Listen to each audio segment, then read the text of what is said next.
Letter 1. The Magician. On this card is depicted a man standing, holding a wand in his right hand, which is raised up. With his left hand the man points to the earth, so that in general his figure resembles the Aleph symbol itself. The sign of infinity is inscribed above his head. The head is crowned with a golden hoop. He is belted with a golden belt. In front of him is a table of cubic form. At his disposal, in addition to the wand, are 3 more objects lying on the table: a bowl, a sword, and a coin. Thus the picture, in addition to a hint of the Trinity, a human body that neutralises oppositely directed hands, still speaks of some mysterious 4 objects. Let us first deal with the interpretation of the dual position of the arms and hands. In all areas of knowledge there are so-called binaries, that is, the totality of 2 polar opposite regions. Metaphysicians speak of essence and substance, 2 goals to be studied, opposing each other. Scientists speak of principles opposing facts. Another frequently mentioned binary is spirit and matter. In everyday life we find binaries: life, death, good, bad, and consciousness versus the very low power of realization. These are just examples. The more specialized fields of science offer us various binaries such as light, shadow, heat, cold, etc. In special subjects, in most cases, it is easy to find the neutralisation of the binaries, that is, the third term, the medium, which constitutes the passage from one of the extreme elements to the other, thus establishing a threefold scale, formed by 3 degrees of the same manifestation. Consequently, the 2, through the third form, are united. Between light and shadow is the penumbra, revealing degrees of illumination, or, if you prefer, degrees of darkening. Between hot and cold are intermediate temperatures. Between high and low we find the average, and between positive and negative currents the neutral state. The sexual antagonism of husband and wife is neutralised by the birth of the child, which unites them all in a family unit, and so on. Let us pay attention to the fact that the neutralising middle third term possesses, as it were, duality in the construction. That is, by its characteristics, it is akin to both extreme terms. Not all binaries can be neutralised equally easily. In philosophy, the binary essence-substance is satisfactorily neutralised by the term nature, but try to neutralise these binaries: spirit, matter, life, death, good, evil, consciousness, low power of realization. This task does not seem particularly easy, and we will define the term initiation as being the power to neutralize these last 2 binaries. This science was part of the great ancient mysteries. The lesser mysteries encompass the cycles of knowledge included in what we now call general education subjects. The neutralisation of the spirit-matter binary is the subject of the so-called theoretical dedication. The remaining 3 great binaries will be subjects of practical dedication. Now we know what we are striving for, we can note general ideas concerning the unitary scale in the form of 3 steps. Note the hierarchical principle governing the construction of ternary scaling.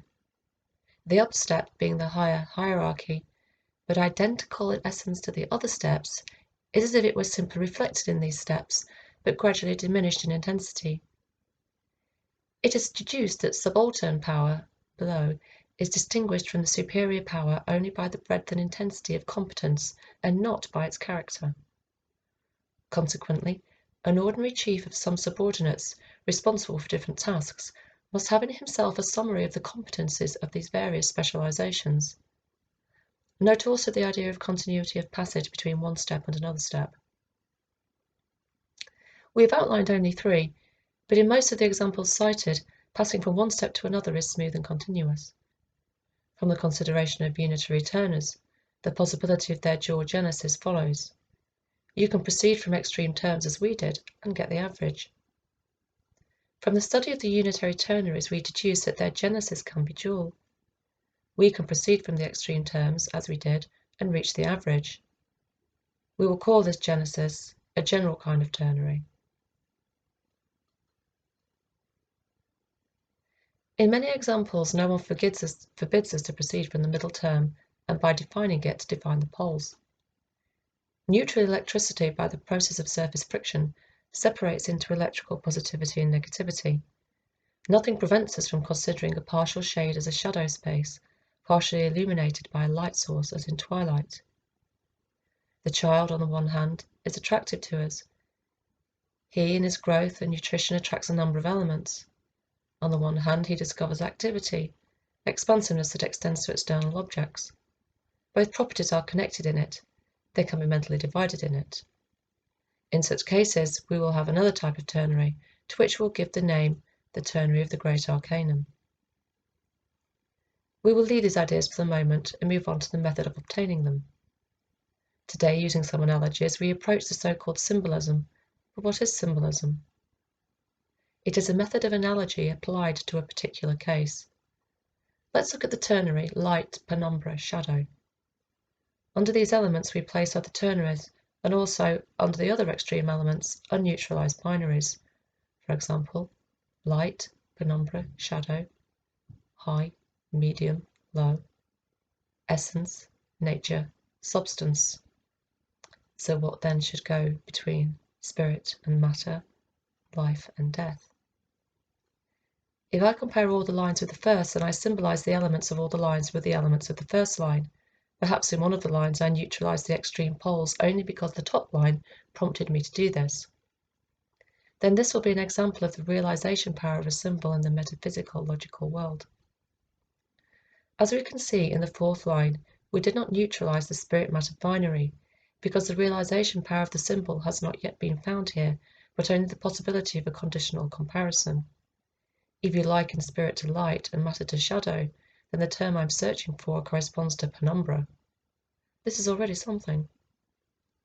Let us return to the study of the card of the first major arcanum. The figure represents a man, that is, an individual being, which means that the arcanum of oneness is at the same time the arcanum of individuality. If some elements come to be unified, the group will then live an individual life. Every cell is alive. If several cells come together in a group and form an organ, that organ will become to live an individual life. The organs grouping together form an organism, which in turn lives an individual life. All the organic kingdoms of the planet, including the mineral, together form an individual and living manifestation called the planet. A group of planets constitutes a planetary system, and so on to infinity. In general, a cell considers itself free and struggles for itself with other cells, ignoring the life of the organ and organism and considering such only the environment of its small life. There is no need that an academic scientist resembling this cell is equally irreverent towards the Earth and the solar system, denying them individual life and believing that they are just like the inanimate environment in which his useful activity takes place. The Earth, in turn, faces the life of the wise with the same contempt that he manifests in relation to his renewing cells.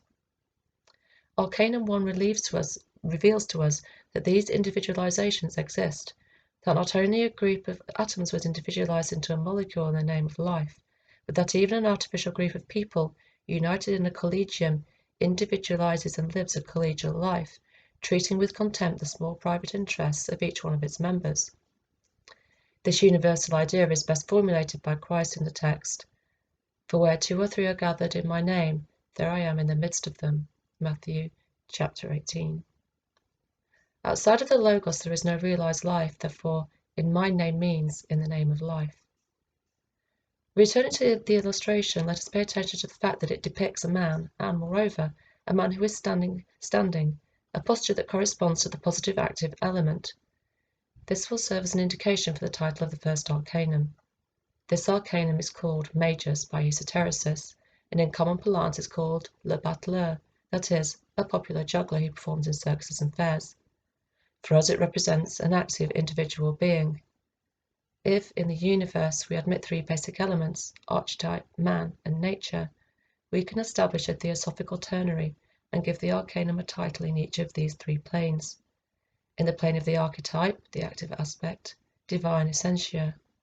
On the plane of humanity, the active aspect, vir, the man. In the plane of nature, the active aspect, natura naturans, in Spinoza's terminology. In this brief course we will study what the man of our arcanum means, and his individual characteristics manifested through their activity. In the activity of man we perceive first and foremost the great binary spirit matter.